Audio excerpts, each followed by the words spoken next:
Ok. Y voy a compartir aquí mi pantalla. Ajá. Ok, ahí está grabando. Muy bien. Entonces, bueno, recuerden también que todas las grabaciones están disponibles en un canal de YouTube que les envié también en el correo pasado. Ahí todo va a estar disponible, ahí todo va a estar subido. Lo mismo en el Dropbox, ahí también las guardo. Listo, vamos a empezar. La clase pasada, cuando arrancamos em, la introducción a la estadística, bueno, dimos como las ideas básicas de qué era estadística, a qué nos referimos cuando hablemos de estadística y mm, dijimos que cuando hablemos de estadística es porque nos estamos refiriendo a todos los métodos, a todos los protocolos, a todas las técnicas para recoger, para clasificar, para analizar conjuntos de datos. Y esas técnicas tenían como propósito aprender acerca de un fenómeno, pero podía tener dos grandes ideales, dos grandes ramas. Por eso es que la estadística en últimas la tenemos clasificada como estadística descriptiva y estadística inferencial.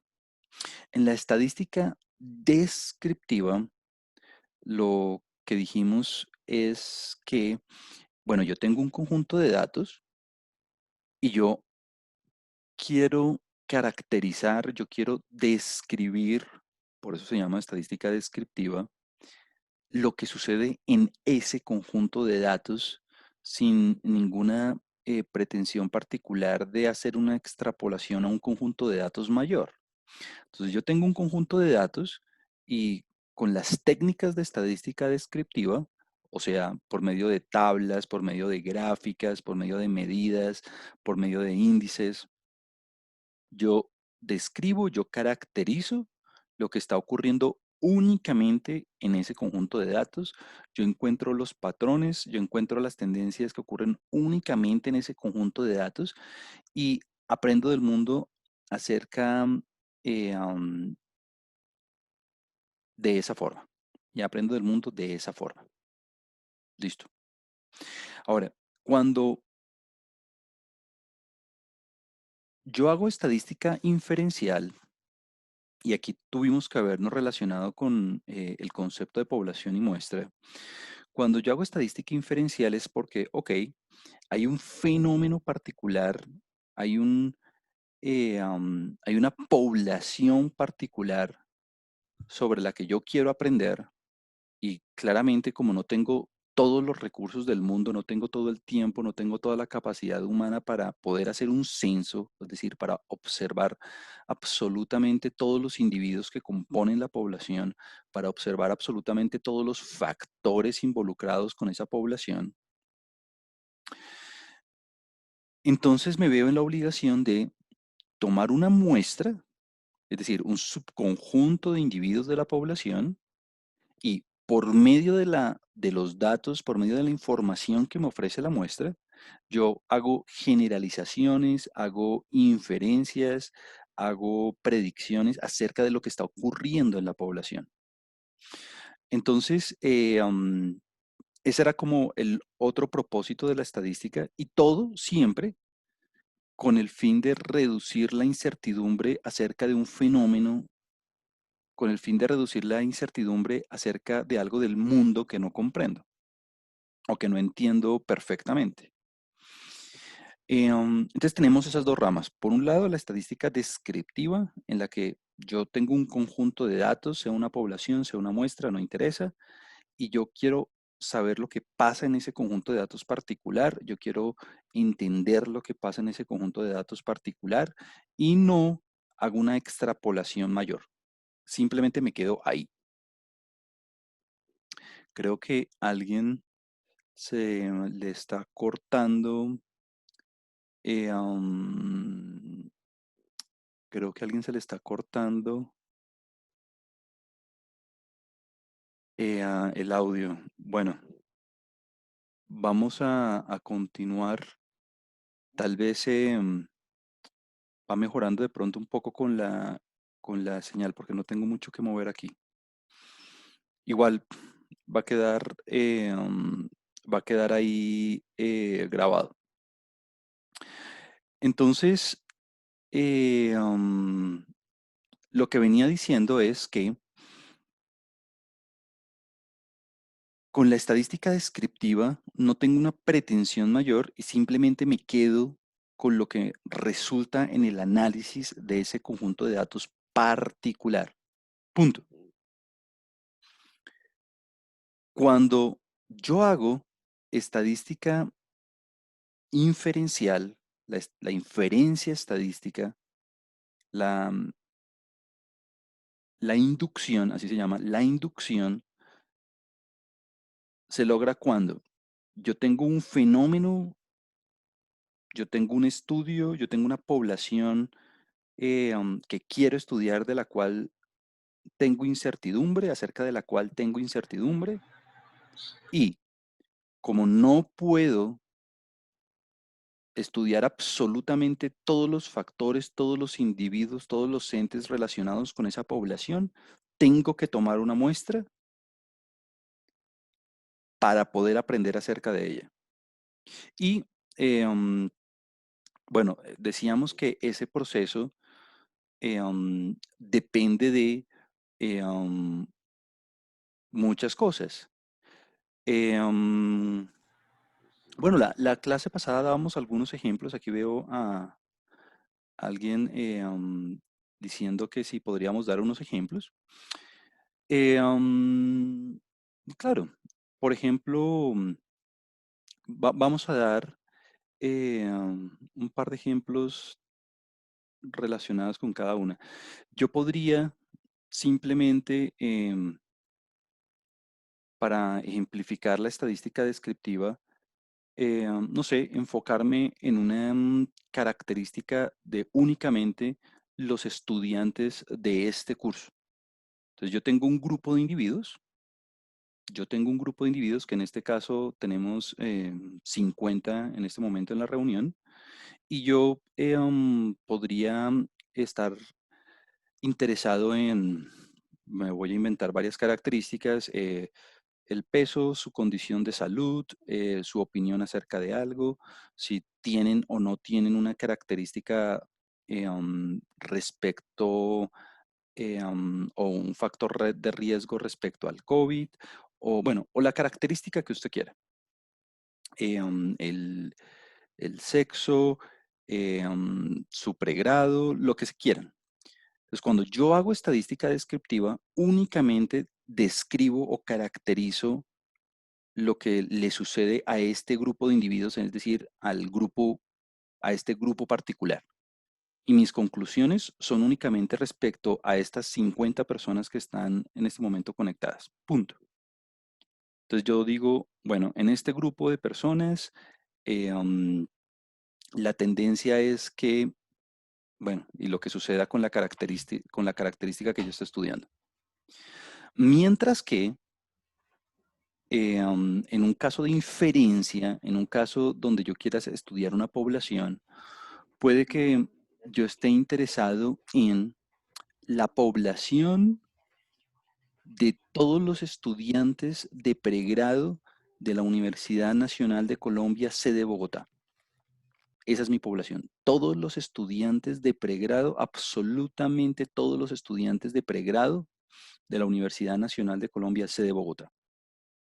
Entonces, claro, si yo tengo los recursos para hacer un censo, si yo tengo los recursos para observar y preguntar o medir todos los estudiantes de pregrado de la sede de Bogotá respecto a la característica que yo quiera, como eh, el peso, el índice de masa corporal, el sexo, la carrera que estudian, si están o no enfermos, si tienen factores o no de riesgo respecto al COVID, bueno, la característica que usted prefiera. Entonces, bueno, si puedo hacer el censo, fabuloso. Es decir, si tengo todos los recursos del mundo para poder observar, para poder medir toda esa población, es fabuloso. Eh, um, pero si no, me toca tomar una muestra y aquí es donde eh, um, tuvimos una discusión de, bueno, primero, ¿cuántos individuos debería yo seleccionar para que la muestra sea una muestra representativa de la población? Es decir, ¿cuántos individuos debo yo seleccionar para que esa muestra represente en sus características fundamentales la población? Y el otro factor que discutimos fue cómo la selecciono, porque estaría muy mal si, por ejemplo, una persona, yo como investigador, empiezo a seleccionar los individuos de acuerdo con mi criterio. ¿Por qué? Porque puedo tener tendencias a estudiar, a preguntar o observar o a medir únicamente, por ejemplo, personas que estén relacionadas con la estadística, por ejemplo, o personas que sean allegadas o cosas de ese estilo. Entonces, si una persona, de acuerdo con su criterio, de acuerdo con su rol, empieza a seleccionar las personas, pues eso no va a representar a todos los estudiantes de la universidad, va a representar un grupo muy particular. Entonces aquí decíamos que la selección de la muestra, y existen muchos métodos para seleccionar una muestra representativa, pero lo más importante es que esos métodos estén basados en el azar, es decir, que aleatoriamente yo elijo los individuos de la muestra. Es como si yo tuviera una bolsa gigantesca donde estén todos los estudiantes y yo los selecciono mezclándolos y demás. Es un método que aleatoriamente, necesito un método, que existen muchos, que aleatoriamente seleccionen los individuos de forma que esa aleatorización garantice la representatividad y elimine los posibles sesgos de selección que pueda hacer alguien particular. Entonces, una vez yo tengo una muestra representativa de la población y existen muchos métodos para seleccionarla y hablaremos de ellos cuando estemos hablando de probabilidades y cuando estemos hablando de inferencia. Cuando yo tengo esa muestra, la idea es que con la información de esa muestra, claro, mi objetivo es aprender mi objetivo es aprender acerca de la población. Entonces, con los valores de esa muestra, yo puedo hacer predicciones acerca de lo que ocurre, del fenómeno que yo estoy estudiando, en este caso relacionado con los estudiantes de la universidad. Aquí Paula dice, ¿es importante que la muestra sea un porcentaje específico de la población? ¿Hay un valor mínimo? Mm, todo depende de la muestra, todo depende de la población que uno esté estudiando y de la característica que uno esté estudiando. Eh, um, entonces, a veces hay un número mágico que, bueno, tendremos como la, la discusión al respecto, pero bueno, lo primero es que siempre es bueno tener un tamaño de muestra grande, porque claro, entre más datos tenga, entre más información tenga, pues voy a poder hacer mejores predicciones, mejores aproximaciones. A veces algunos autores dicen que 30 es un número relevante para poder aplicar ciertos criterios y ciertas técnicas.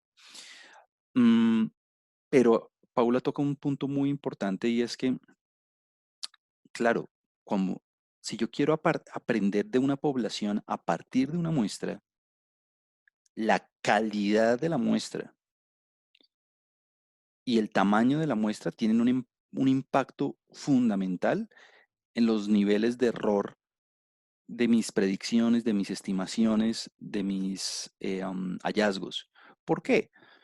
Pues porque como no hice un censo, como yo no le pregunté, como yo no medí absolutamente a todos los individuos, pues entonces va a tener un problema en ese sentido. Entonces están esos dos tipos de estadística y bueno, yo hablé acerca de estudiantes en este caso, pero esto aplica en cualquier escenario. Es decir, si usted está trabajando y esto fue uno de los mensajes importantes de los que hablamos la vez pasada, porque cuando hablábamos de población decíamos que una población es hace referencia absolutamente a todos los individuos que son objeto de estudio, que tienen como las características en común sobre las cuales yo quiero aprender, pero usted tiene que tener cuidado y es que los individuos no necesariamente son personas, ¿no? Fue uno de los comentarios importantes que hicimos la clase pasada. Claro, yo en el ejemplo, cuando estábamos haciendo la explicación de estadística descriptiva e inferencial, hablé de estudiantes, pero los individuos, los entes objeto de medición, los, eh, um, los objetos que yo quiera estudiar, sobre los que yo quiero aprender, no necesariamente son personas. Si usted está trabajando con plantas, puede ser plantas. Si usted está trabajando con materiales, puede ser materiales. Si usted está trabajando con personas, pues personas, instituciones, cosas, animales, cualquier ente objeto de estudio. Cualquier ente objeto de estudio es un individuo. Entonces, las poblaciones no necesariamente son poblaciones humanas, pueden ser poblaciones de lo que usted quiera. Número uno eso. Y número dos, eh, um, es muy importante que, bueno, a pesar de que no hemos discutido a fondo como los métodos para seleccionar una muestra o las fórmulas para saber cuántos es que yo tengo que seleccionar, pues el mensaje para llevarla a casa es que, bueno, a partir de la información de una muestra, yo puedo aprender acerca de la población. Ese es como el mensaje importante, que la calidad de la muestra y el tamaño de la muestra, la forma en que yo seleccioné la muestra con algún método aleatorio, con un método apropiado, va a garantizar o va a procurar que mis inferencias, mis inducciones sean adecuadas o no. Pero bueno, esto será tema del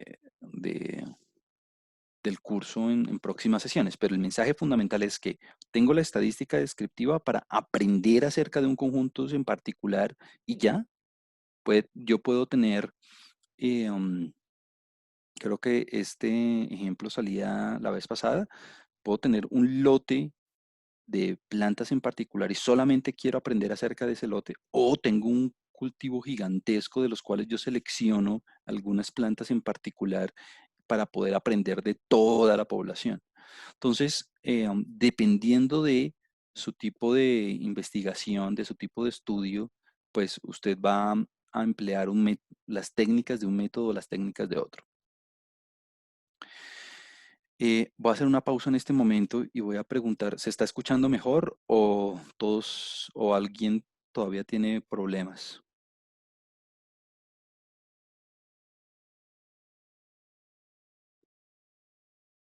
Gracias. Súper. Muy bien. Listo.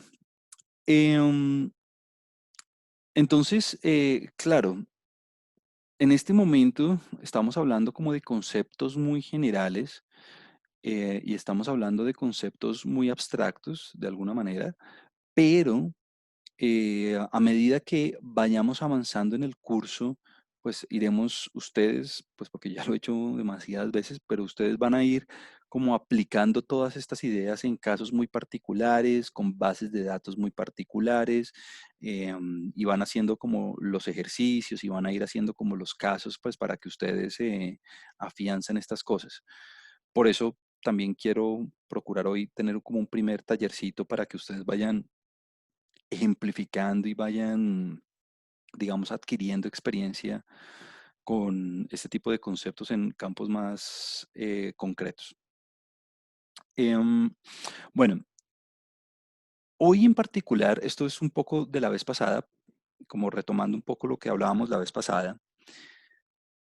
Em, sí, Laura, a Laura dice, entonces la muestra probabilística es la misma representativa. Sí, de alguna manera, las muestras probabilísticas, las muestras en las que los individuos tienen un chance de todos los individuos de la población tienen un chance, una posibilidad de pertenecer a la muestra y no pertenecen, y los que resultan seleccionados son seleccionados debido al azar, debido a la aleatoriedad. Son muestras que se llaman probabilísticas, claro, y son muestras que eh, se llaman también representativas porque el hecho de haberlas seleccionado al azar de alguna manera elimina el sesgo, eh, am, elimina como la posibilidad de que yo no represente la población. ¿Por qué? Porque lo estoy haciendo al azar. Entonces, el experimento mental que yo hago a veces es meter a todos los individuos en una bolsa gigantesca y que es como si existiera una mano gigante como seleccionando, revolviendo los individuos como si estuviéramos en una rifa o algo así y seleccionando. Entonces hay métodos, hay mecanismos de muestreo que logran esa selección. am, y pues métodos hay muchos, es decir, métodos hay demasiados. Pero entonces cuando uno lo hace de forma aleatoria, cuando uno lo hace de forma aleatoria, es por uno como que de alguna manera elimina esos sesgos y logra que esa muestra represente la población. Ahora, otro mensaje importante que dábamos la vez pasada, Laura, era que uno tiene que tener mucho cuidado a la hora de interpretar sus resultados y uno tiene que estar muy seguro de lo que representa su muestra. Es decir, si yo tengo los datos o si yo tengo una muestra de cierto grupo de individuos,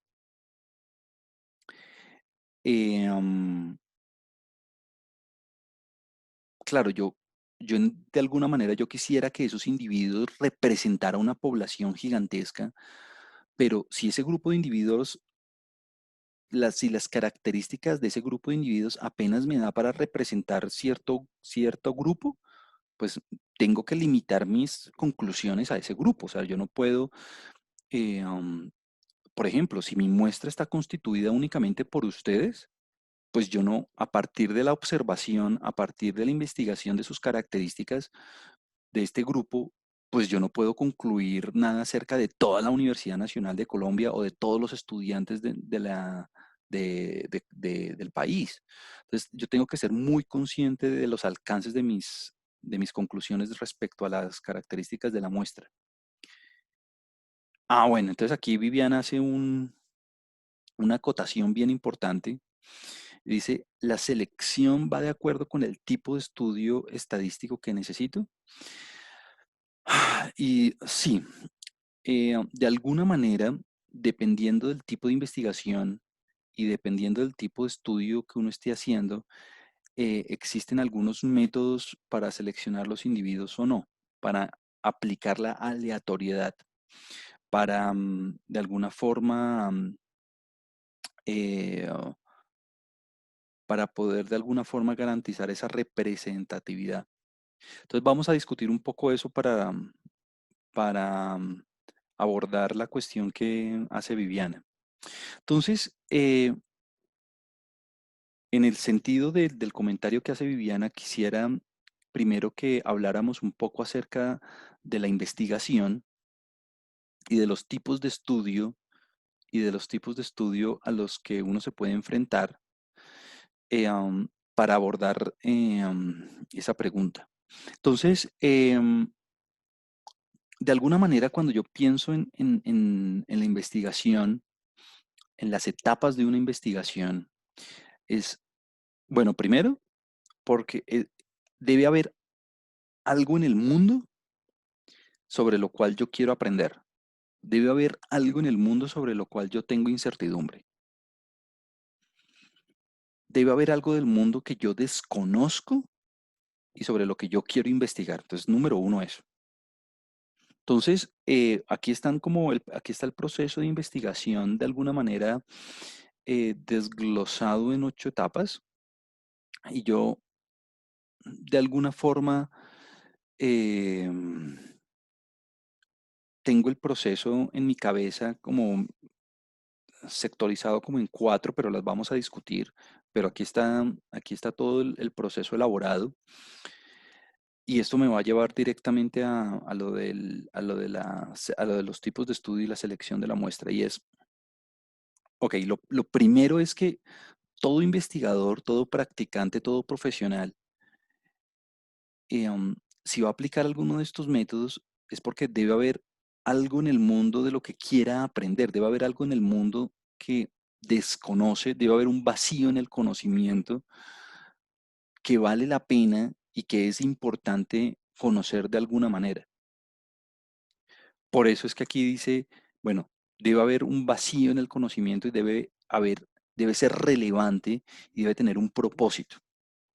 Entonces, debe haber algo que yo tengo que identificar, que yo tengo que precisar sobre lo cual yo necesito aprender o yo quiero aprender. Bueno, entonces, en ese momento, Es, eso es una de las etapas muy importantes. Es una de las etapas, muchas veces esa etapa como que se menosprecia un poco porque no requiere tanto, digamos, manejo técnico de las herramientas estadísticas, pero es bien importante y es uno de los pasos fundamentales en el proceso. Es como en el método científico, que yo tengo que identificar ese algo sobre lo que yo quiero aprender y esa identificación, esa delimitación tiene que ser muy precisa y tiene que ser muy sustancial porque esa delimitación va a procurar las preguntas que yo quiero responder. Es decir, si yo no planteo unas preguntas muy concretas, muy específicas, muy delimitadas de lo que sobre lo que yo quiero aprender, de lo que yo identifiqué, hay un vacío. Entonces va a ser muy difícil llevar a cabo un proceso exitoso en el cual yo pueda al final decir, mire, aprendí del mundo lo siguiente. Esas preguntas que por lo general tienen que ser en una investigación, bueno, depende mucho del presupuesto, depende mucho de la capacidad humana que tenga el proyecto, depende mucho del tiempo que uno tenga. Esas preguntas siempre están ligadas, pues, bueno, a unos objetivos y a una metodología, es decir, cómo voy a aprender, cómo voy a responder esas preguntas. Entonces, esa etapa, esas primeras cuatro pasos, esos primeros cuatro pasos, son cuatro pasos a los que yo siempre le digo a mis estudiantes y procuro que sean cuatro pasos que sean muy concienzudos, sean cuatro pasos deben ser absolutamente pensados, delimitados, porque si uno no se toma todo el tiempo de pensarlos bien, de investigarlos bien, delimitarlos bien, pues al final, por más duro que usted sea haciendo métodos estadísticos o por más duro que usted sea manejando software, pues si usted no planteó bien las preguntas o los objetivos o no identificó bien las hipótesis que quiere comprobar, o pues no va a tener nada al final que mostrar, no va a tener un producto válido que proporcionarle al mundo. Entonces, esa planeación debe ser fundamental. Entonces, aquí, esto me acuerda, en otras clases he dado el mismo ejemplo y es, en una de las consultorías que estuve involucrado recientemente, fue en la encuesta nacional de salud y en esa encuesta había un equipo de más de 20 médicos ahí pensando muy bien, bueno, cuáles son las medidas antropométricas que le vamos a tomar a las personas, cuáles son las preguntas que le vamos a hacer a las personas, cuáles son, cuáles son las muestras en términos de biológicas que vamos a tomar, como que hay todo un periodo de más de 6 meses pensando en qué se quiere responder, eh, cómo lo vamos a hacer, cuál es el operativo logístico, cómo vamos a hacer para tomar los datos. Bueno, y eso es un periodo largo, sobre todo en una operación estadística tan grande, porque eso es a nivel nacional. Pero mi punto es que uno no se puede lanzar simplemente como a hacer cosas, como a, listo, quiero hacer una investigación, entonces, listo, me voy a lanzar a tomar datos. No. Antes de eso, uno tiene que haber toda esa etapa identificar el vacío del conocimiento, realizar las preguntas y pensarlas muy bien. Cada palabra debe tener un significado importante. um, Plantear, dadas las preguntas que formulé, bueno, los objetivos entonces que voy a plantear en mi investigación o las hipótesis que yo quiero comprobar o refutar empíricamente deben ser estas. Bueno, ¿cómo voy a responder esas preguntas? Entonces, eso tiene que ser un proceso muy concienzudo y se debe tomar mucho el tiempo, un tiempo para hacerlo. Una vez se realizó una vez se realizó ese proceso, eh, um, entonces viene como la parte de la recolección de la información, de la conducción del estudio, y es como cuando yo ejecuto el plan de la toma de datos, pero bueno, lo de la toma de los datos, cuando hablemos un poquito de los tipos de investigación, lo vamos a abordar un poco, sobre todo con el comentario que hacía Viviana también. eh, am, Tiene que ver como que, bueno, voy a hacer un experimento o simplemente voy a tomar algunas observaciones del mundo o, bueno, tengo que llevar a cabo la toma de los datos. Y aquí el comentario es el siguiente, y es que si usted va a tomar los datos, uno tiene que hacer las observaciones, uno tiene que, sea que vaya a hacer preguntas, o sea que usted vaya a medir objetos, o sea que usted vaya a observar, vaya a hacer mediciones o lo que sea, usted tiene que garantizar, usted tiene que asegurarse que el proceso de medición, el proceso de obtención de los datos es un proceso válido y es un proceso eh, fidedigno y es un proceso que tiene una calidad absoluta, porque si sus datos no están bien tomados, si sus datos están corruptos, si sus datos tienen defectos porque em, el aparato con que midió las plantas o el aparato con el que pesó los individuos o el aparato con el que midió la temperatura o lo que usted quiera, producía datos incorrectos, entonces, repito, por más duro que usted sea manejando software o haciendo procesos estadísticos, pues todos sus resultados no van a estar ok. Sus conclusiones no van a estar acordes a la realidad del mundo. Entonces, cuando se lleve a cabo el estudio, debe haber una rigurosidad técnica y debe haber una rigurosidad, eh, digamos, una rigurosidad científica que le garantice a usted que sus datos son los que son, o sea, son de verdad datos que corresponden al mundo, que corresponden a lo que usted quiere de verdad observar.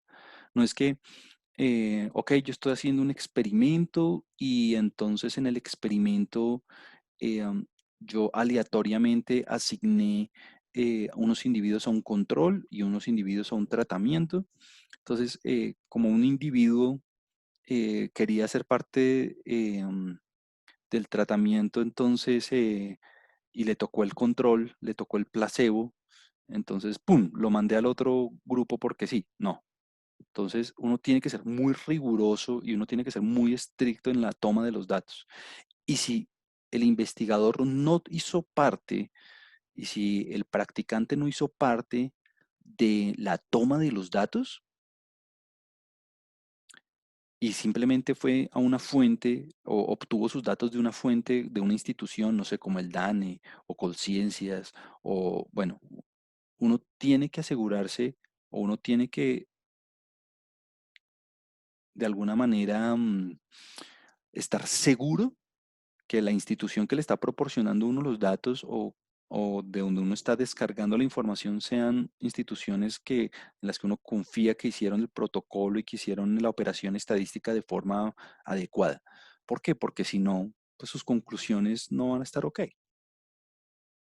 Es como si el insumo para hacer las cosas no está correctamente diseñado o no se llevó a cabo de forma correcta, pues las conclusiones no van a ir para ningún lado.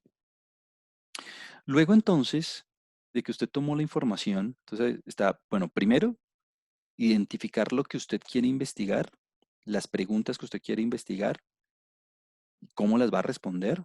Segundo, pues llevar a cabo el estudio, recopilar la información. Tercero, eh, um, analizar los datos. Bueno, y aquí es cuando vamos a poner en práctica pues todos los métodos y todas las técnicas, todos los protocolos para el análisis de datos. Vamos a ver muchísimos métodos, ya sean descriptivos o inferenciales. Vamos a ver tablas, gráficos, medidas, índices, probabilidades, intervalos de confianza, pruebas de hipótesis, modelos de regresión. Bueno, todas esas técnicas de análisis de datos para poder, en el cuarto paso, dar, obtener los resultados y dar las conclusiones, comunicar las conclusiones. Pero entonces, aquí mi punto, yo quiero que usted se lleve, el mensaje que yo quiero que usted se lleve es que esto es como el método científico, es decir, hay una pregunta que usted quiere responder acerca del mundo que usted quiere abordar, porque claro, si usted lo supiera todo, pues no hay esto no tiene sentido, ¿no? Si uno fuera Dios y supiera absolutamente todo del mundo y no tuviera incertidumbre acerca de nada, pues todo esto no tiene sentido. Claro, usted tiene incertidumbre acerca de un fenómeno, usted tiene, usted no sabe del mundo en algún aspecto y desconoce cosas, hace observaciones, con el método científico hace observaciones, luego de que hace las observaciones las analiza y al final obtiene sus conclusiones, tiene sus resultados y obtiene sus conclusiones. Y muy seguramente, y esto es lo que pasa en el mundo todo el tiempo, y por eso le digo que esto no es algo lineal, sino es como algo cíclico, es que esas conclusiones la van a llevar a más preguntas. Claro, la idea es poder responder las preguntas que usted se planteó inicialmente y muy seguramente si lo hace de forma rigurosa lo va a hacer, pero en el proceso o las mismas conclusiones le van a llevar a más preguntas, entonces el ciclo empieza a repetirse nuevamente. Eh, um, Así funciona, así funciona. Debe ser un método riguroso, debe ser un método estricto, que siga los protocolos, que siga los pasos que hemos mencionado, no, no por tradición, no por costumbre, sino para garantizar que lo que aprendamos acerca del mundo sea fidedigno, ¿no? Tenga sustento, tenga forma de comprobarse. Es eso. Y en ese sentido, yo quisiera que discutiéramos un par de maneras, digamos que al igual que yo resumí todos estos pasos de la investigación, esto no está aquí en las diapositivas, pero yo usualmente pienso en los tipos de estudio o en los tipos de recolección de información en dos grandes grupos. El primero, y es aquí donde vamos a hablar un poco sobre sobre la selección de la muestra, y es, yo usualmente pienso en los estudios o en las investigaciones como estudios que puedan ser de alguna manera clasificados como observacionales y otros como experimentales. Entonces, yo tengo en mi cabeza esos dos grandes grupos, observacionales, investigaciones o estudios observacionales y estudios eh, experimentales. Tengo como esas dos grandes, eh, um, tengo como esas dos grandes divisiones. Y quisiera dar un par de ejemplos como para de una vez volverlo un poco más concreto y usted se lleve una idea más fácil de lo que es esto. En los estudios observacionales,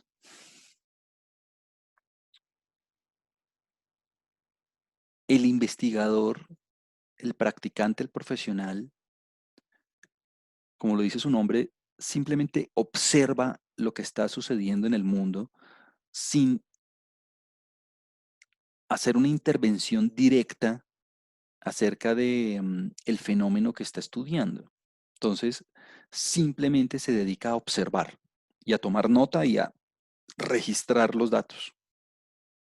Entonces, no hay una intervención directa, no hay una intervención directa eh, um, sobre el fenómeno que está estudiando. Entonces, voy a darles un ejemplo, varios ejemplos para que ustedes ilustren el concepto y es, uno de los ejemplos típicos que yo doy es el de, piense usted en los municipios de toda Colombia o en las regiones o en los departamentos. Piense en los departamentos, para hacerlo más concreto, piense en los departamentos de toda Colombia. Listo, departamentos. Y para cada departamento, yo voy al DANE y observo y pido o registro para cada departamento la pobreza monetaria, por ejemplo, y la cobertura en educación. Y bueno, y las demás variables que yo quiera, las demás características del departamento que yo quiera. Puede ser la densidad poblacional, puede ser la tasa de fallecimientos, puede, bueno, las variables que usted quiera, pero pensemos en dos únicamente. La pobreza monetaria, la pobreza y la cobertura en educación. Pensemos en esas dos características. Entonces, fíjese que ahí el investigador no es que haya sometido a los departamentos algún tratamiento o algún departamento lo observó bajo una condición y a otro bajo otra, no, simplemente fue a donde a la entidad correspondiente que registra esas características de forma precisa y rigurosa y hizo la observación. Tuve la pobreza monetaria de cada departamento y el índice y la cobertura en educación. Y simplemente con esas observaciones analizo lo que está pasando en los departamentos. ¿Será que entre mayor sea la pobreza, perdón, entre mayor sea la cobertura en educación, será que la pobreza aumenta o disminuye? ¿Será que entre más cobertura tenga un departamento en educación, la pobreza monetaria aumenta o disminuirá? Entonces, bueno, si uno hace el gráfico, pues uno se da cuenta que entre más grande sea la cobertura en educación, la pobreza monetaria disminuye. Iremos viendo varios ejemplos y varios gráficos después cuando empecemos a trabajar con cosas técnicas de estadística, pero ahí mi punto es que en un estudio observacional, el investigador simplemente ve lo que pasa, como que no interviene directamente en el estudio. Piense usted, por ejemplo, en lo del COVID. Entonces, en todos los departamentos, yo observo, el investigador observa día a día, puede ser, o mes a mes, o bueno, no, esto lo están haciendo día a día, el número de fallecimientos. Entonces, no es que el investigador esté eh, um, sometiendo a un departamento a un tratamiento y a otro departamento a ningún tratamiento, no, simplemente día tras día el ente encargado, el Ministerio de Salud, el Ministerio de Ciencia y Tecnología o el DANE o lo que sea, registra lo que está sucediendo en ese momento con esa característica. Número de fallecimientos por COVID, listo. O número de contagios, o número de recuperados, o bueno. Y si quiere más características, no sé, la densidad poblacional, el índice de corrupción, lo que usted quiera. Entonces, estos son ejemplos de estudios observacionales porque el investigador únicamente está observando lo que está pasando con un fenómeno, con una característica. Y aquí lo importante es que estos estudios observacionales únicamente le permiten a usted establecer relaciones, asociaciones, como la asociación entre la pobreza monetaria y la cobertura en educación será directa o inversa. A medida que aumenta la pobreza, la cobertura en educación, ¿qué pasa con la pobreza monetaria? Ah, disminuye. Entonces la relación es inversa. Entonces, como que esto únicamente le permite a usted identificar las relaciones, pero no, pilas, pero no, usted no puede hacer, usted no, dado que dado que el investigador únicamente observa y no interviene um, en el proceso que genera los datos, en un estudio observacional, usted no puede establecer causas y efectos. Usted no puede establecer causalidades en ninguna dirección.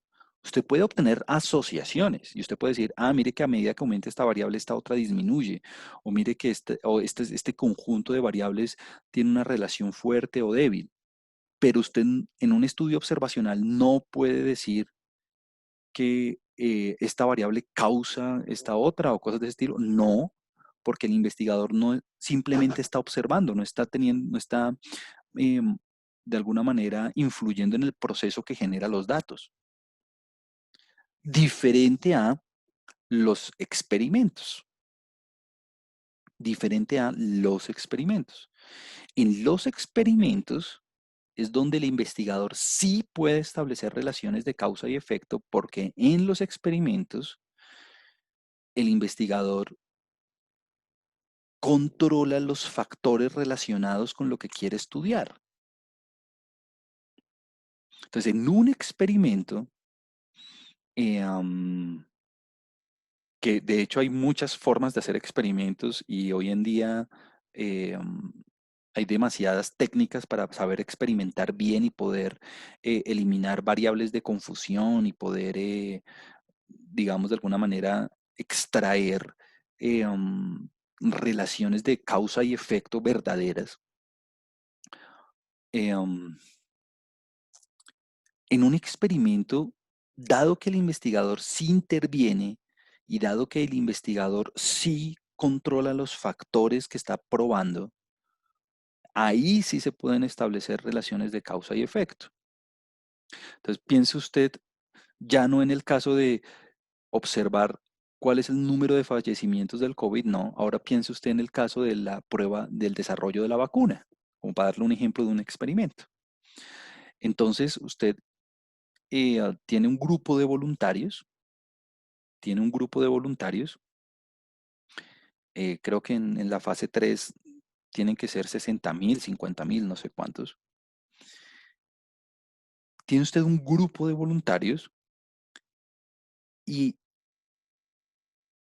con seguridad, si van a testear el efecto de un medicamento, el efecto de un tratamiento, debe haber un control y debe haber un grupo de tratamiento. Debe haber un control y debe haber un grupo de tratamiento.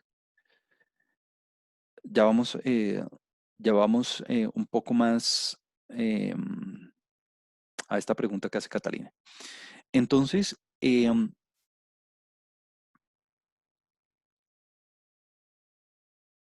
los experimentos, fíjese que ya hay un grado de control. Y es que, bueno, primero, el investigador decide cuál va a ser el control, de pronto un placebo o de pronto un medicamento que se sabe tiene cierto que se sabe ya tiene cierto efecto.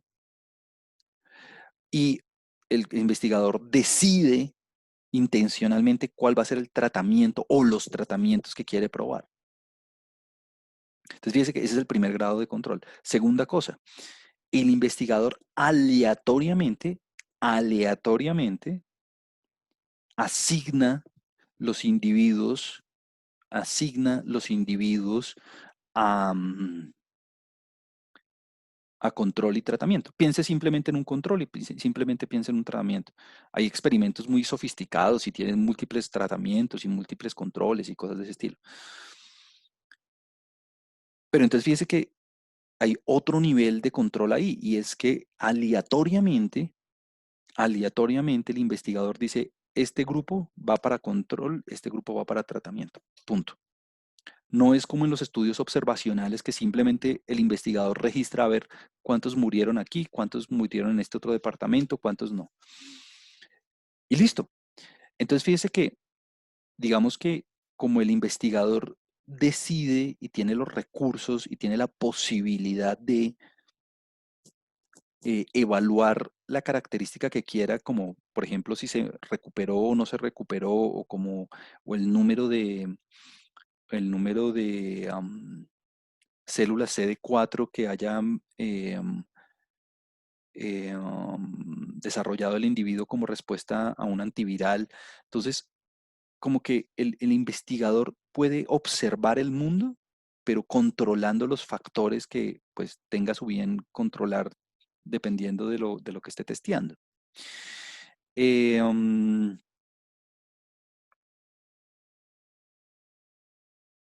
Otro ejemplo con el que yo trabajé en algún momento, pues muy, muy parecido al que estábamos discutiendo, era ese. Entonces, era un experimento donde a un conjunto de individuos que tenían el VIH, un grupo se sometía a un placebo, otro grupo se sometía a una terapia antiviral, otro grupo a otra y otro grupo a otra. O sea, había 3 terapias antivirales que se estaban controlando. Y a medida que, entonces, en el momento que inicia el estudio, en el momento que inicia el estudio, a cada individuo se le medía, se le cuantificaba el número de células CD4, que es de alguna manera las células que están relacionadas con la respuesta inmunológica al virus. Y en el día 15 se volvía a hacer la medición, en el día 30 se volvía a hacer la medición y así sucesivamente para saber si el número de células aumentaba o disminuía, para ver si la terapia era efectiva o no. Bueno, y después ahí se hacían los métodos estadísticos para verificar si el aumento era significativo o no era significativo, o si había una disminución o no, o bueno, bla, bla, bla. Pero entonces ahí uno sí puede decir, mire, este tratamiento causa que el individuo sí se mejore o no. Punto. Entonces, Catalina dice, ¿en el experimento se pueden establecer asociaciones? Claro, más que asociaciones, se pueden establecer causas y efectos. Entonces es como un nivel más allá de la asociación. Eh, Tal variable causa tal otra, o un nivel de esta variable causa, o la causalidad, yo la veo como una asociación mucho más fuerte, como una asociación mucho más elaborada, mientras que una asociación, no necesariamente implica una causalidad. En cambio, la causalidad es más que una asociación, ¿no? Entonces, para responder la pregunta de Catalina, yo diría que sí. Entonces, es más que una asociación. Y entonces, para ir sobre la pregunta de Viviana de una vez, la aleatoriedad, la muestra, se pueden dar en ambos tipos de estudio, pero entonces fíjense que la aleatoriedad se utiliza de formas diferentes. Por ejemplo, en el experimento se asignan aleatoriamente los individuos a los tratamientos. Y claro, claro, yo cuando tengo unos voluntarios para un experimento, mis conclusiones, usted no puede decir, usted no puede decir, cuando usted haga su experimento y usted tenga sus resultados, usted no puede decir como para todos los individuos del mundo esto ocurre. No, sus resultados son para los individuos con las características de los que usted obtuvo como voluntarios, ¿no? Es decir, su grupo voluntario su grupo de voluntarios define de alguna manera, o bueno, o usted los elige o usted los acepta en su estudio con un rango de edad en específico o con, bueno, si está haciendo solo hombres, solo mujeres o ambos. Entonces, sus conclusiones van a estar ligadas al grupo de individuos que esos voluntarios o ese grupo de individuos que usted está estudiando represente. Y eh,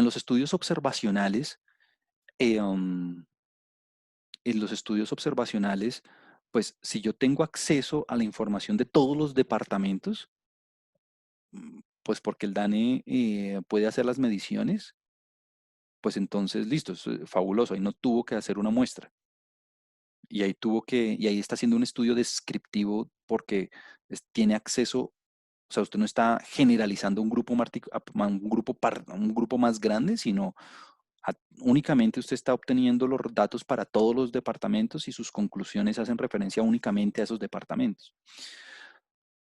Pero si por algún motivo yo solamente puedo obtener acceso o yo tengo recursos únicamente para medir algunos departamentos, pues aleatoriamente, con un método aleatorio, tengo que decir, bueno, los departamentos que voy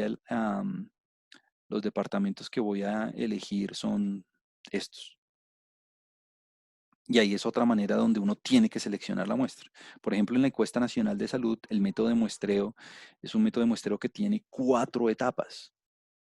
Y es un es un método de muestreo polietápico y dentro de cada etapa se hace un procedimiento y bueno, em, hay muchas formas de seleccionar aleatoriamente individuos. No es solamente la forma imaginaria de ponerse como con la bolsa y bla, bla, bla. Mm, Aquí dice Luisa, profe, ¿podríamos decir entonces que los estudios observacionales entre los estudios descriptivos y los experimentales entre los analíticos? A ver,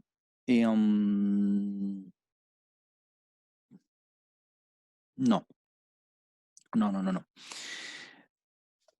Esa diferencia quisiera, bueno, primero espero que haya quedado claro la diferencia entre los observacionales y los analíticos. Perdón, entre los observacionales y los experimentales. No. Eh, um, en los estudios descriptivos, en los estudios descriptivos, más allá, muy bien, más allá de si son observacionales o experimentales, en los estudios descriptivos, lo único que yo quiero es que usted halle conclusiones únicamente para ese individuo, esos individuos que usted tiene ahí a la mano, punto. Entonces, imagínese un estudio observacional, por ejemplo, el que yo le daba de los departamentos, o imagínese tal vez un grupo de plantas en específico, un grupo de animales en específico, y usted observa las características de ese grupo y ya. Pero entonces, o imagínese también usted un grupo de individuos y a ese grupo de individuos a unos les aplica un tratamiento y otros no, y ya. Entonces, si sus conclusiones únicamente están dentro de ese grupo de individuos, como que no dice, como que no extrapola algo más grande, entonces ese es un estudio descriptivo, lo cual me lleva a otro punto y es que los estudios pueden ser longitudinales o pueden ser transversales. Los estudios longitudinales, ya sea observacional o experimental en el sentido que, pilas, la clave con los descriptivos es que usted no generaliza. La clave con los descriptivos es que lo que usted dice es que para este grupo de individuos lo que está sucediendo es esto, más allá de si es observacional o experimental o lo que sea. Para este grupo de individuos lo que ocurre es, ¡tum!, tal cosa. Entonces, el punto que me hacía falta tocar es que los estudios pueden ser transversales o longitudinales. Un ejemplo de cada uno es el siguiente. En un estudio longitudinal, usted los individuos los observa a través del tiempo. Es como el ejemplo que yo le daba de el tratamiento antiviral y el número de células CD4. Entonces ahí tengo un día uno de el estudio, observo y hago la medición. En 15 días después, vuelvo a hacer la medición. 30 días después, vuelvo a hacer la medición. Como que a través del tiempo voy observando la evolución de los individuos en las características que yo quiera, que puede ser el peso, que puede ser la temperatura, que puede ser el número de cédulas CD4, que puede ser si se recuperó o no se recuperó, lo que usted quiera. Si desarrolló o no desarrolló una enfermedad, si eh, el medicamento tuvo un efecto o no tuvo un efecto. Bueno, pero es porque usted a través del tiempo está mirando la evolución.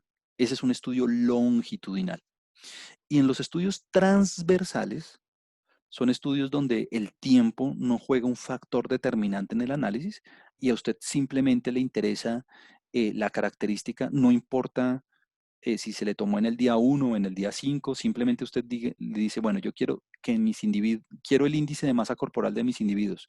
Entonces, a ver, dígame su índice de masa corporal, dígame su índice de masa, bueno, no dígame, uno mide, ¿no? Uno mide. Em, entonces, en los estudios transversales, usted no observa a través del tiempo los individuos, ¿no? Simplemente el tiempo no hace parte del estudio y usted tiene sus características de alguna manera estáticas, por decirlo de alguna forma. Como que usted tiene su grupo de individuos, de animales, de cosas, de personas, de lo que sea, y observa la característica que quiere y ya. Como que no hay una evolución. Esos son los estudios transversales. Y dentro de los estudios analíticos que puede haber de ambos, y aquí hay como una descripción, y aquí es donde hay una descripción de como una, digamos, subdivisión de los estudios analíticos. eh, um, uno quiere hacer, uno quiere evaluar el desenlace o uno quiere evaluar, aquí sí como que hay un proceso de inferencia mucho mayor y es, uno quiere determinar si hay un efecto de un tratamiento o no. Y aquí hay como, de alguna manera, como una subdivisión de ese tipo de estudios analíticos. Y simplemente voy a mencionar muy rápidamente estos cuatro, y es, por ejemplo, los estudios transversales, pues ya sabe usted lo que sucede. Usted no hace una evolución a través del tiempo, tiene una medida de interés y simplemente quiero ver lo que sucede con esa medida en un momento dado sin evaluar una evolución. Eh, um, en los estudios de casos y controles, usted cuando arranca el estudio, usted ya sabe cuáles son casos y usted ya sabe cuáles son controles. Usted ya sabe cuáles son fumadores y usted ya sabe cuáles no son fumadores. Y usted hacia atrás, retrospectivamente, empieza a ver, perdón, en los de casos y controles, usted ya sabe cuáles tienen cáncer y cuáles no tienen cáncer, perdón, o cuáles están enfermos o cuáles no están enfermos, o cuáles tienen la condición y cuáles no tienen la condición. Y usted retrospectivamente, retrospectivamente empieza a ver cuáles eran fumadores o hacia atrás empieza a evaluar las características que llevaron al desenlace. Entonces, en los estudios de casos y controles, usted de entrada ya sabe cuáles tienen la condición y cuáles no. Y hacia atrás empieza a evaluar, a mirar las variables relacionadas con esos individuos, retrospectivamente. En los estudios de cohorte es lo contrario, y es que usted tiene un grupo de fumadores, por ejemplo, y un grupo de no fumadores, y a través del tiempo, por ejemplo, empieza a evaluar si hubo un desenlace o no hubo un desenlace. Aquí dice Kevin, plantear un ejemplo de un estudio analítico observacional.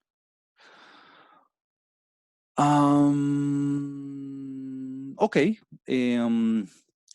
a ver, se me ocurre uno así que leí hace poco, eh, um, y es, piensen, por ejemplo, en un estudio donde yo tenga un grupo de individuos, este lo leí hace poquito, donde uno tenga un grupo de individuos y a esos individuos uno mide o uno registra si los individuos usan protector solar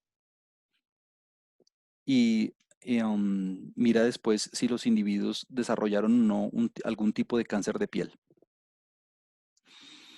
Entonces, fíjense que en ese caso particular, yo al grupo de individuos les pregunté, primero es observacional, primero es observacional porque no los sometí a ningún tipo, porque el investigador simplemente está observando, simplemente está midiendo esas dos características, como usa protector solar o no, y si desarrolló o no un cáncer de, de piel como un tiempo después.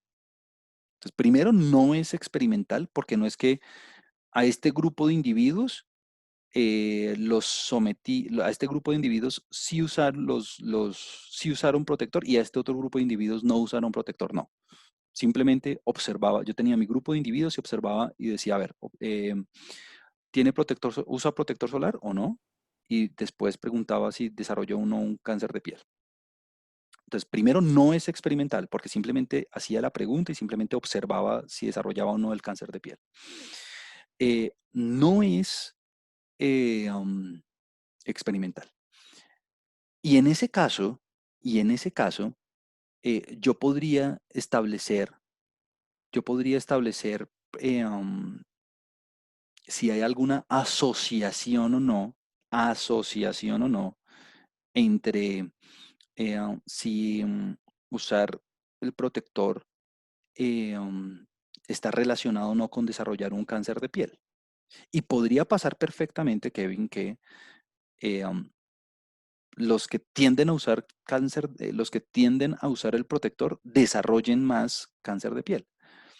Y la razón es porque, claro, como simplemente estoy observando y como simplemente estoy viendo lo que sucede, pues puede ser que podría suceder perfectamente que las personas que utilicen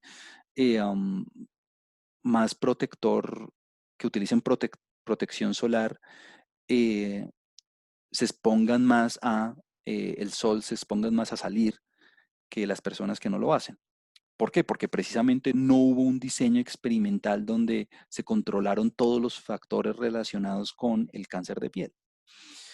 Y ese podría ser un estudio longitudinal, un estudio de cohorte, porque simplemente a través del tiempo vi si hubo un desenlace o no hubo un desenlace para aquellos individuos que tuvieran una condición, que era en ese caso utilizar el protector. Um, pero más allá, y esto es uno de los mensajes más importantes que yo quiero que usted se lleve, más allá de, como de poder tratar de encontrar ejemplos de cada combinación de las cosas que hemos hablado, porque creo que es algo que he sentido un poco con las preguntas que me han hecho, lo cual está perfecto, lo cual está muy bien y lo cual debería yo motivar más. Lo que más me importa es que usted entienda las diferencias entre observacionales y experimentales, entre descriptivos y analíticos, entre descripción, entre estadística descriptiva, entre estadística inferencial. Y con el tiempo, a medida que vayamos evolucionando en el curso, usted va a darse cuenta de varios tipos de estudio y van a ir surgiendo en los ejemplos y en los casos con los que ejemplifiquemos todo esto. Pues porque si no se va a quedar en cosas como muy abstractas, si no lo ejemplificamos después en si no lo ejemplificamos pues, para analizar los métodos y esas cosas. Pero bueno, ahí está la división. Em, Quisiera dedicar los últimos minutos a hablar acerca de las variables. Em, las variables, y es claro, hemos hablado de características de los individuos, hemos hablado de las características de los entes objeto de estudio, sean personas, cosas, animales, instituciones, lugares, lo que sea. Hemos hablado de las variables como simplemente como características. Y bueno, y las variables son características, son las características que yo quiero observar, que yo quiero medir en los entes que quiero investigar. Em, y algo importante es que em, esa característica debe ser susceptible de medición, es decir, son características que usted tiene que poder observar. Em, Usted me dirá, ¿habrá características que no se pueden observar? Claro, hay características que no se pueden observar directamente. Y dependiendo de las preguntas que yo planteé en mis investigaciones, y esto es aquí un punto clave, por eso es tan importante definir el primer proceso, el primer paso en la investigación, por eso es tan importante. Definir las preguntas y los objetivos y la metodología es tan importante porque en ese paso es que yo digo, las variables, las características que yo voy a medir son estas. Entonces alguien me puede decir, ¿cómo así una característica que no sea medible? Pues no sé, un ejemplo típico es la inteligencia, ¿no? ¿Cómo mide usted la inteligencia de un individuo o de un animal? O de... Entonces uno tiene que pensar, ok, ¿por medio de qué características, por medio de qué variables voy a evaluar yo, voy a cuantificar yo la inteligencia?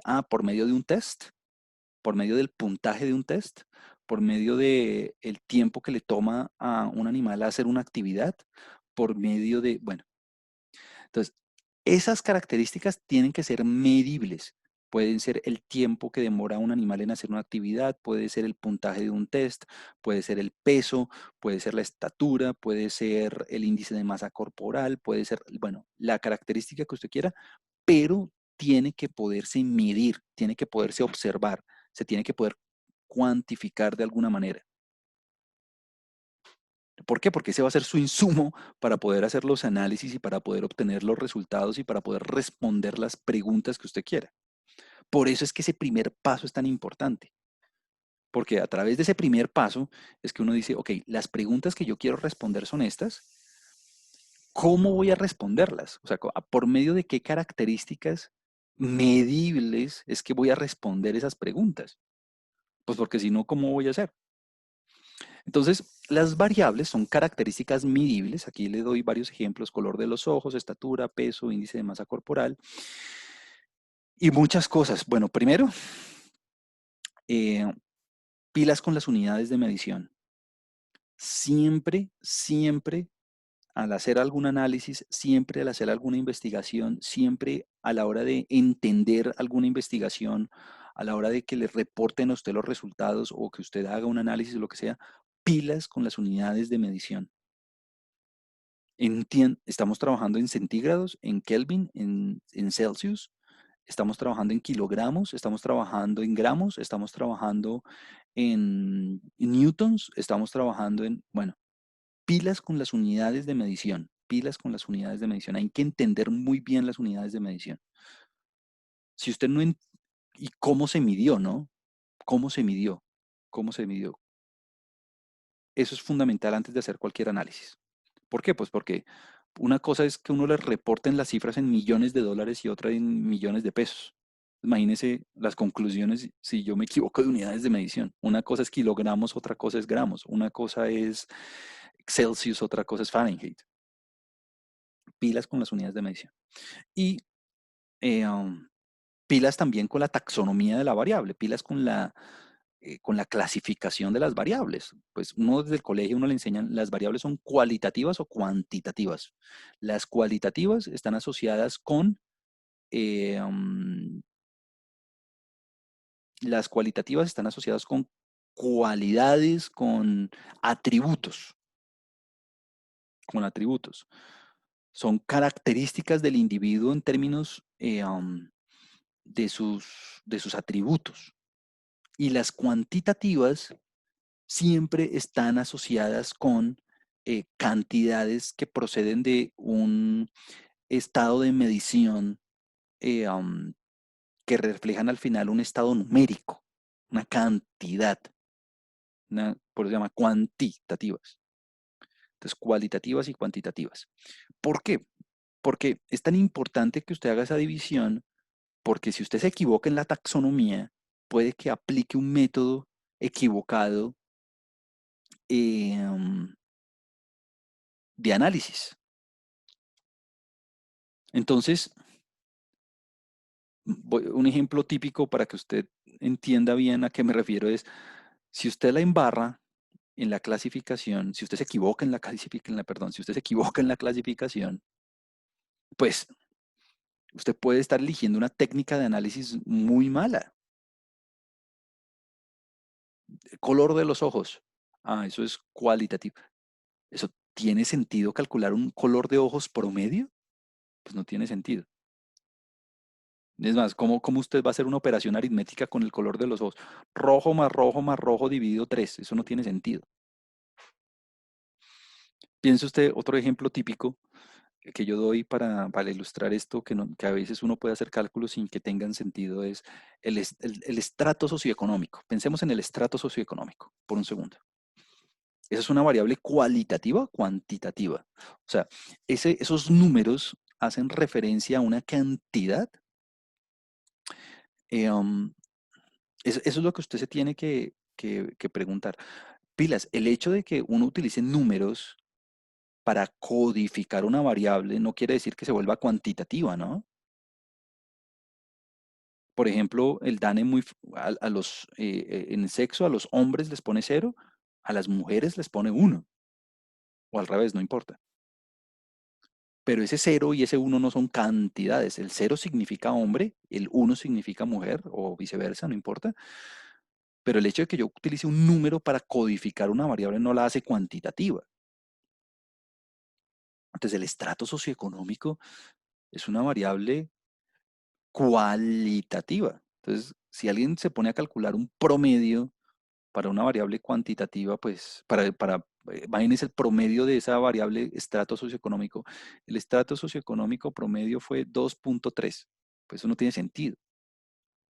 Es como si uno, el número de cédula, ¿no? El número de cédula de un conjunto de personas mayores de edad. Hmm, eh, pues es una variable cualitativa. Imagínense calcular un número de cédula promedio. Pues no tiene sentido. Entonces, las variables cualitativas están asociadas con atributos, mientras que las cuantitativas con cantidades resultado de un proceso de medición, y hacer esa clasificación es bien importante, porque dependiendo de esa clasificación algunos métodos aplican y otros no. Y pilas con las unidades de medición y pilas con la clasificación. Si yo utilizo números para codificar la variable, eso no la hace cuantitativa, no la convierte en cuantitativa. Es como, por ejemplo, si usted tiene una variable y la tiene clasificada como baja, medio o alto, puede ser ingresos, ¿no? Ingresos bajos, medio o alto, puede ser pH. eh, um,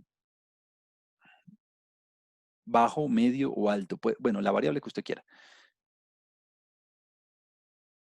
El uno el para abajo, el 2 para medio y el 3 para alto. Eso no la hace cuantitativa.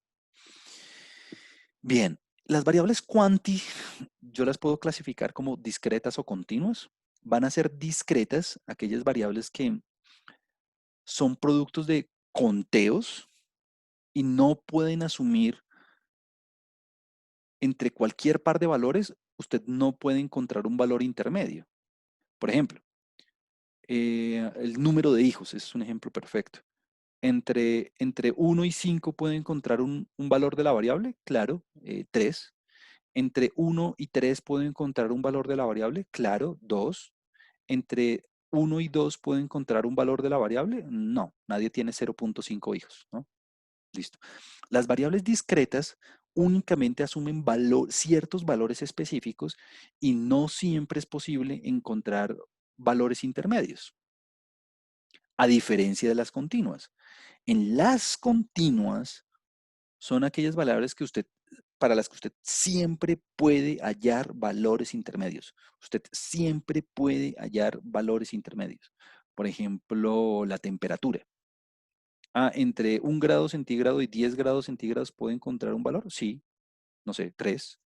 Entre 1 y 3, sí, 2. Entre 1 y 2, claro, 0.5 grados. Entre 1 y 0.5, claro, 0.387. Entonces, las variables continuas siempre pueden asumir cualquier valor entre un par de valores intermedios. Eh, la temperatura, la estatura, el peso, la fuerza, la resistencia de un material. Bueno, ahí está. La taxonomía de las variables es muy importante porque dependiendo de cómo usted la clasifique, algunos métodos aplican, algunos gráficos aplican, algunas medidas aplican y otras no. Y acuérdese lo del promedio, por ejemplo. ¿Tiene sentido calcular el promedio al color de los ojos? ¿Tiene sentido calcular el promedio al número de cédula? Usted lo podrá hacer, pero el hecho de que usted tenga un resultado no quiere decir que tenga sentido o no.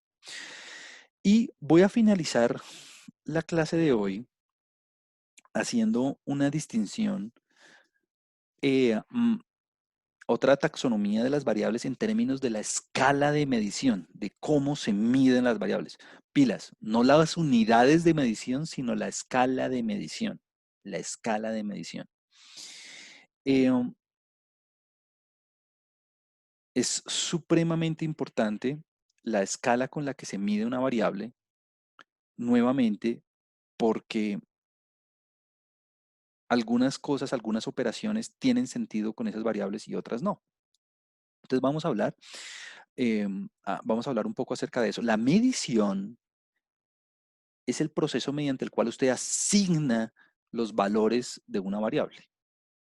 Es el proceso mediante el cual usted hace las observaciones, hace las cuantificaciones, asigna los valores, los símbolos de una variable de la que usted esté interesado. Y la escala hace referencia a ese esquema específico que usted utiliza para asignar esos valores. Entonces, vamos a dar varios ejemplos y vamos a hacer unas clasificaciones de algunas variables para que usted entienda bien a qué hago referencia. Y es, la primera taxonomía en la escala de medición es la nominal. En una escala nominal, las variables, los valores el propósito de los valores de la variable únicamente es clasificar los individuos. Únicamente, lo único que usted puede hacer con esos valores de la variable es clasificar individuos. Punto. Entonces, un ejemplo típico es el sexo, ¿no? Hombre o mujer. Entonces, hombre o mujer, usted asigna los valores. Este individuo es hombre, este mujer, hombre, hombre, mujer, bla, bla, bla. Y los valores de la variable únicamente usted le permiten dividir el grupo de individuos entre estos son de esta característica y estos son de esta otra. Raza. Ah, bueno, listo. Raza. Entonces tengo 3 grupos de razas, 4 grupos, 5 grupos. Con los valores de la variable, usted únicamente puede hacer divisiones, no puede hacer más. Clasificaciones. Listo. Por eso acá dice que lo único que usted puede hacer es establecer relaciones de equivalencia, es decir, es igual o diferente, punto. O sea, hace parte del grupo o no hace parte del grupo, punto.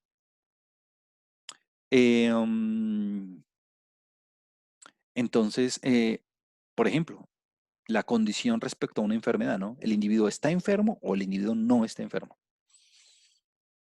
El sexo, por ejemplo, la raza, por ejemplo. Únicamente clasificar, únicamente clasificar. En la escala, después le siguen las variables ordinales.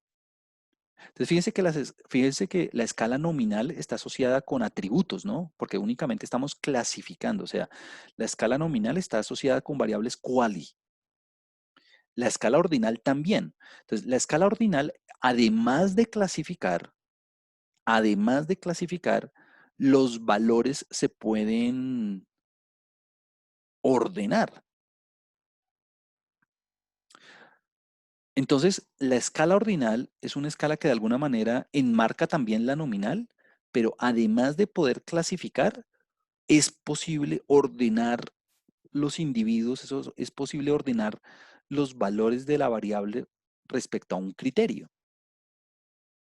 Un ejemplo típico es el nivel educativo, simplemente para dar un ejemplo, un nivel educativo. ¿Puedo yo clasificar los individuos respecto a su nivel educativo? Claro que sí. Estos son primaria, estos son bachillerato, estos son pregrado, estos son posgrado, punto. Pero además existe un orden intrínseco en los valores. Claro que sí existe un orden. De menor a mayor o de mayor a menor, no importa, pero primero están los de primaria, luego los de bachillerato, pregrado y posgrado. Hay un orden lógico implícito por los valores de la variable. Ah, además de poderlos clasificar, existe un ordenamiento implícito en los valores. Entonces, el sexo, hombre-mujer, claro, se pueden clasificar. ¿Hay un orden? No, no hay un orden. Raza, se pueden hacer las clasificaciones. Pero ¿existe algún motivo para poner una raza primero y otra después? No. Color de algo. Opinión. A favor, en contra o no sabe o no responde. Opinión. ¿Ordinal? ¿Se pueden clasificar? Sí, sí se puede clasificar. Claro, no sabe, en contra y a favor. ¿Pero hay algún motivo para establecer un orden entre esos valores? No, no hay ningún, entonces no es ordinal. Entonces, las ordinales también son quali, las ordinales también son quali, pero además de poder hacer una clasificación, es posible establecer un orden. Listo. Piense usted en cualquier variable que usted quiera.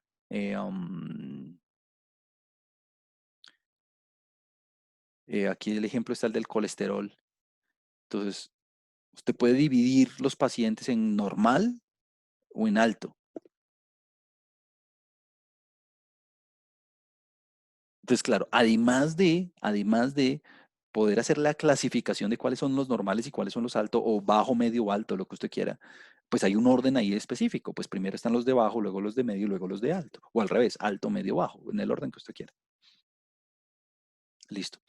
Luego, entonces, esta taxonomía de nominal y ordinal aplica a las variables quali. Luego, además de clasificar, luego, además de poder ordenar, las variables de intervalo, y aquí ya nos metemos en el reino de las quanti, además de poder ordenar, es posible establecer las distancias entre los valores de la variable. En las ordinales no. En las ordinales, eh, um, por ejemplo, usted tiene los individuos clasificados en colesterol normal y en colesterol alto, pero usted no puede saber qué cantidad de colesterol es lo que separa a los individuos en un grupo u otro. Usted puede tener los individuos en nivel educativo, primaria, bachillerato, pregrado y posgrado, pero usted no puede establecer una distancia en términos de, por ejemplo, años de educación entre los individuos. Usted no sabe, usted sabe que este tiene primaria, usted sabe que este tiene posgrado, pero usted no sabe si el de posgrado fue que hizo maestría, doctorado, especialización o lo que sea. O sea, como que usted no puede establecer una relación de qué tan alejados están. Usted los puede clasificar y los puede ordenar, pero usted no puede saber qué tan alejados están. En las de intervalo sí. En las de intervalo aplican para las variables cuantitativas, y además de poder clasificar, además de poder ordenar, usted puede establecer una relación usted puede establecer una relación de distancia. Entonces, aquí el ejemplo típico es la temperatura. ¿Por qué? Porque, claro, usted puede hacer la clasificación, sí, claro, estos son los que tienen una temperatura de 10 grados, estos son los que tienen una temperatura de tantos grados, no sé qué. ¿Hay un orden? Claro, claramente tener 10 grados centígrados es menor a tener 20 grados centígrados. ¿Y hay una distancia? Claro que sí hay una distancia. Lo que separa un objeto o un ente con 0 grados y 10 grados es exactamente lo mismo que separa un ente con 80 grados y 90 grados. Como que esa relación de distancia es absolutamente bien definida. La cantidad de grados centígrados que hay entre 0 y 10 es exactamente la misma que entre 80 y 90, por ejemplo. Cosa que no se puede hacer en las ordinales. Usted no sabe cómo esa relación de distancia no está bien definida. Y otra cosa fundamental de las de intervalo, y esto es como la clave aquí, pilas, esto es lo clave aquí, es que en las variables medidas en una escala de intervalo, el cero, el valor del cero, es un valor relativo. El 0 grados centígrados no es que no haya temperatura, ¿no? Claro que sí hay, solamente que se le llamó cero. O sea, arbitrariamente, pues bueno, no arbitrariamente, pues porque se le puso cero fue porque el punto de ebullición del agua, pero ese valor de cero no necesariamente indica ausencia del atributo, o sea, es un cero relativo, no es un cero absoluto. ¿Por qué? Pues porque ese cero en otra escala, pues ya no es un cero, digamos en Fahrenheit ya eso es 30 y tantos, ¿no? 32, 33, lo que sea. Entonces, el valor del cero en la escala de intervalo es un cero relativo, no es un cero que indique ausencia del atributo. Esa es la diferencia con la escala de razón. La escala de razón, entonces, además de clasificar, además de ordenar, además de poder establecer las distancias, el cero es un valor que indica, el cero es un valor que indica la ausencia del atributo. El cero es un valor que indica que no hay atributo. Entonces aquí sí lo que usted quiera. Peso, el índice de masa corporal, una longitud, los ingresos. Ahí sí el cero indica que no tiene el atributo. Si alguien se gana cero, se mida en dólares o se mida en pesos, eso es cero, cero. O sea, no tiene ganancias. No importa la unidad de medida que usted tenga, la unidad de medida que usted tenga. Mientras que el cero de la temperatura, por ejemplo, es un cero arbitrario, que se le puso cero ahí, pero en otra escala de medida puede ser otra, o sea, no indica que no haya temperatura. Por ejemplo, otro ejemplo de intervalo sería, no sé, en una escala, el resultado de un test de inteligencia. Si alguien se saca cero en ese test, no quiere decir que la persona tenga cero inteligencia, no tenga que haya ausencia del atributo, no. Lo que pasa es que en ese test sacó cero y puede que en otro test este cero sean 10 puntos, por ejemplo. Entonces, esa es la taxonomía de las variables, nominal, ordinal, de intervalo y de razón. Y listo. Yo creo que por hoy eso es suficiente, ya creo que con eso se nos cumple el tiempo. Eh, entonces, para redondear hoy la clase, ¿hoy qué hicimos? Hoy revisamos el concepto de estadística, su clasificación como descriptiva e inferencial. Revisamos el concepto de población, muestra y tuvimos una discusión un poco sobre qué es una investigación, las etapas de la investigación y los tipos de estudio que uno puede hacer. Muy a grosso modo, yo sé que eso fue un poco eh, um, digamos, muy global. A medida que vayamos avanzando en las clases, daremos ejemplos más particulares y nos embarcaremos en estudios muy particulares para hacerlo más concreto. Pero entonces hablamos de los estudios observacionales y sus diferencias con los estudios experimentales, cuándo se puede hacer una asociación y cuándo se puede hacer una causalidad. Vimos también estudios que pueden ser transversales y estudios que pueden ser longitudinales. Hablamos acerca de las variables, de su taxonomía, de las unidades de medición y de su clasificación respecto a si son cualitativas o cuantitativas. Las cuantis pueden ser clasificadas como discretas o continuas. E hicimos una discusión sobre el proceso de medición y las posibles escalas de medición que hay, nominal, ordinal, de intervalo y de razón, y cómo eso podría tener un impacto sustancial en qué método hace sentido aplicar, ¿no? Entonces damos un ejemplo tonto de cómo, por ejemplo, no sé, al estrato socioeconómico calcular el promedio no tiene sentido. Y que la escala de medición y que la taxonomía de la variable indica qué cosas, qué métodos, qué técnicas, qué protocolos de análisis pueden funcionar y cuáles tienen sentido aplicar en algunos casos específicos. Bueno, lo voy a dejar hoy por ahí. Antes de cerrar la sesión, recordarles que el Moodle ya está disponible. Recordarles que bueno, no tengo mucho tiempo para hablar de R ya, pero instalen R Studio y vean el video este que les recomendé que no fue diseñado para esta clase en particular, pero lo que me gusta de ese video es que lo hice explicando todo desde cero, como desde cómo abrir el programa inclusive, desde cómo hacer inclusive un par de sumas. Entonces, si usted es nuevo, si usted es novato en la programación y en el software, entonces les recomiendo ver ese video.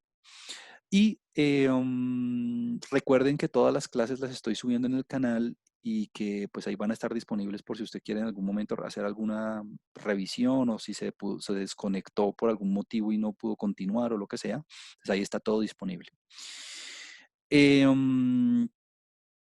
Voy a subir un tallercito ya ahorita que termine la clase, lo termino de pulir y lo subo en el Moodle. em, para que esté pendiente, por favor. No es un entregable, simplemente es para que vaya practicando para su primer quiz. Aquí dice Viviana, si puede verificar que aparece en la lista, es que no me llegan sus correos. A ver, un segundo. Si alguien tiene problemas en el Moodle, por favor, mándeme un correo mándeme un correo. A ver, voy a mirar aquí, Viviana, de una vez.